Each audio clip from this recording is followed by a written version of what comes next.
let's show you how to reassign records from one user to another. So let's say that Kim Choi is leaving the organization and we want her records to be reassigned to our new employee, John.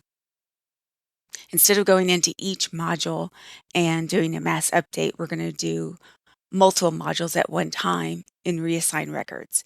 So we're going to select the from is Kim, the to is John. We're going to leave the team as global, and then we're going to hold down the control key on our keyboard and select multiple modules. As we select multiple modules, additional filters will show up at the bottom, and you can use those filters or not.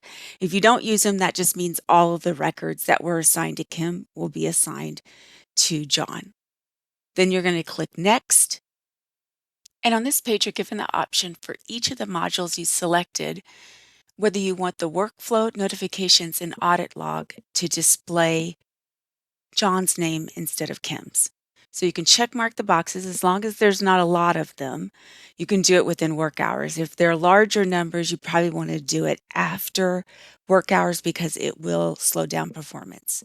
Then you click Next, and then it will display the results page. So it shows 15 case records have been reassigned from Kim to John. So let's go into the cases module, do a filter for assigned to is any of, and put John in, and there should be 15 records assigned to him.